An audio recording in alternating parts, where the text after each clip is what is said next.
Welcome to the Realty Rundown, the podcast that cuts through the noise of the real estate world.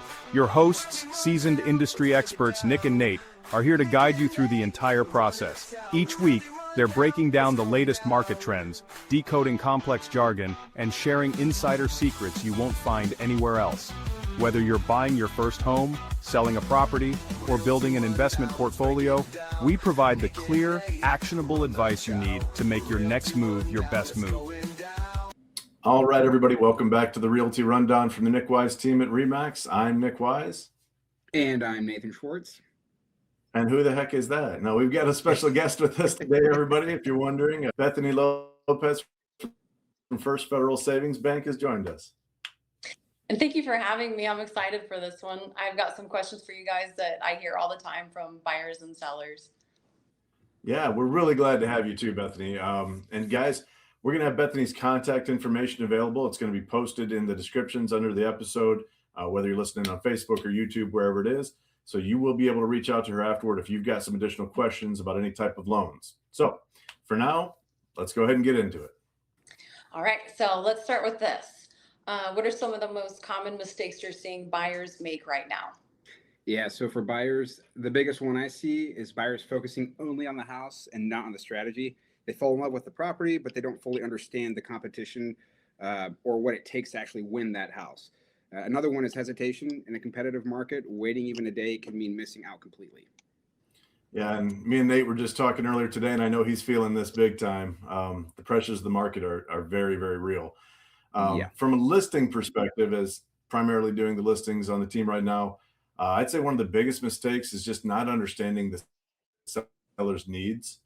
Everyone focuses so much on the price, and that does matter, but terms matter just as much. So things like timeline, possession, date of possession transfer, those flexible things, those can make or break a deal.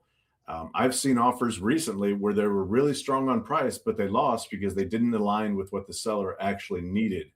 And then we've seen some other offers. Just had one this last week.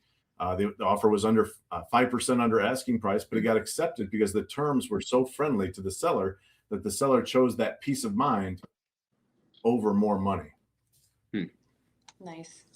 So let's build on that. How do buyers actually win in a competitive market?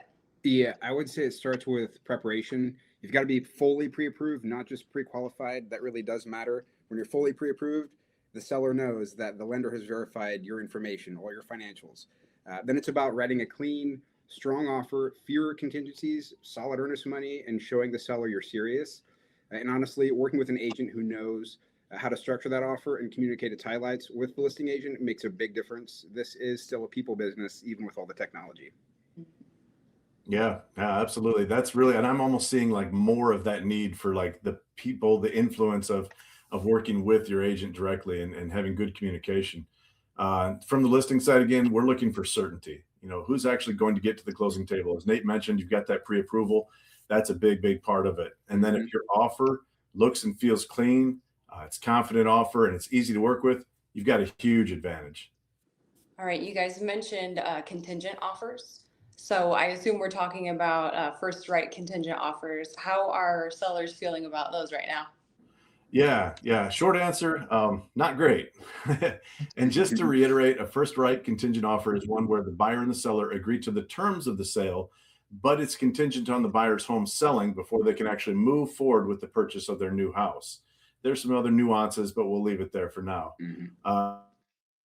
In this market, sellers don't love uncertainty. And so if you've got a contingent offer, it introduces another layer of uncertainty on top of what's already an uncertain moment.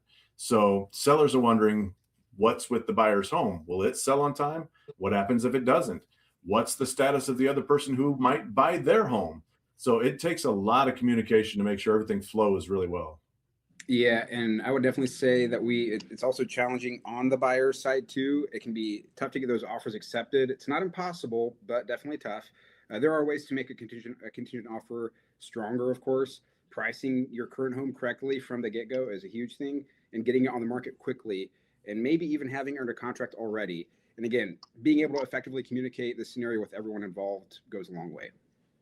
Yeah, exactly. The more you can reduce that uncertainty for the seller, the better your chances. Okay, speaking of sellers, let's switch to sellers then. What would you say actually adds value when someone is preparing to list their home or even thinking about like a refi? Yeah, that's a great question too. And I think people often overthink this. I can tell you that they often do. And it's one of the things where we really want to get into the process early to help people out before they've done a lot of things, because you don't always need a full renovation, right? Clean, well-maintained homes win. If people see clean, they assume it's a well-maintained home, the furnace is getting serviced, the water heater's getting flushed, and so on and so forth. From there, it's really trying to focus on, and I often tell people this, what would a flipper do? When you walk into a home that's flipped, it's got fresh paint, it's certainly decluttered, it's got minor updates, and those go a long way. Kitchens and bathrooms are huge, especially kitchens, but even simple improvements there can make a big impact. And don't forget about curb appeal. Those first impressions still really matter. Yeah, and for buyers anyway, I'd say don't ignore the small stuff. Buyers notice everything, they really do. I mean, even if it's a small stain in the carpet or that spot on the wall that you thought about touching up on paint and you haven't, it actually does make a way bigger difference than what you think. All right, big question too. Is now a good time to sell in Elkhart County? Yeah, I mean, it continues to be a seller's market. We've got an average days on market of 39 days, but that number has really been shrinking the last few weeks. It's actually down a full 20% just over the previous month. I don't know if we're going to get back to those days where it's like you list a home and it's sold, in 48 hours, but it's definitely getting more and more aggressive. Really strong seller's market right now, and most of that is because the inventory is so tight. So there's just less competition for sellers. So yes, short answer, I think if you're thinking about selling, the conditions are still very favorable. Yeah, and from the buyer side, we are seeing some strong demand. The right homes are moving, and when I say right homes, I mean, again, curb appeal, all that stuff, but also priced properly. We're seeing it move pretty quickly, especially right now under the $300,000 price range. They're moving, I would, from what I've been seeing, like 4 to 5 days. Yeah. Well, guys, I think that's what we wanted to cover for today. And Bethany, thank you so much for the questions. This is exactly this kind of stuff that people need to hear. I would love to have Bethany back on sometime and maybe flip the script here so where we can ask her some questions, because she has got a wealth of information on the mortgage side. Yeah, you game for that? Yeah, absolutely.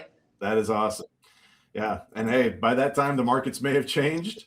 The markets are changing constantly right now. It feels almost like a daily adjustments have to be made. But right now, guys, you've got a team that understands how to navigate them. We know what makes a difference right now because, hey, Nic knows. And Nate knows. And Bethany knows too. That's right, guys. And when you've got real estate questions, we've got Wyse replies, and we will see you next time. And that's a wrap on another episode. Thanks for tuning in. We hope you had as much fun as we did. We love sharing real estate insights, but as you can see, we also love to have a good time. This energy and passion is what we bring to every client. Buying or selling a home is a huge deal, but it doesn't have to be stressful. With the right team, it can even be fun. Ready to make your move? Let's connect.